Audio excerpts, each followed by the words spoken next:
চীনের ইতিহাসের একটি গুরুত্বপূর্ণ প্রশ্ন হল, প্রাক আধুনিক চীন কি একটি জেন্ট্রি রাষ্ট্র ছিল?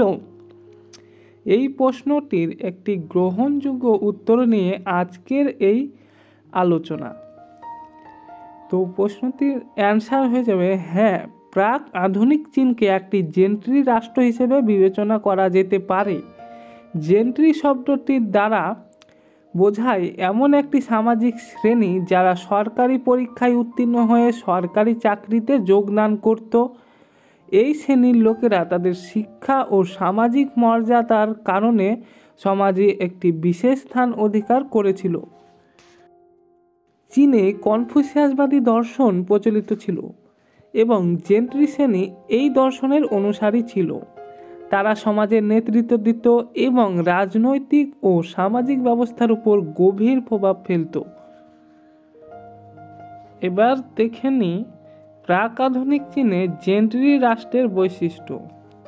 প্রথম বৈশিষ্ট্য, জমিদারি ও সামাজিক ক্ষমতা।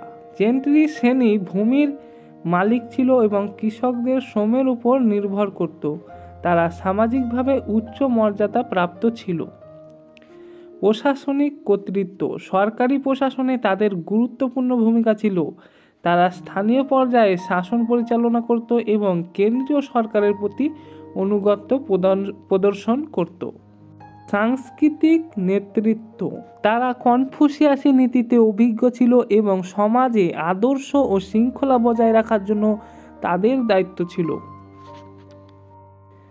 তবে এই শ্রেণী ধীরে ধীরে দুর্নীতিগ্রস্ত হয়ে পড়ে এবং জনগণের মধ্যে তাদের প্রতি অসন্তোষ জন্ম নেয়।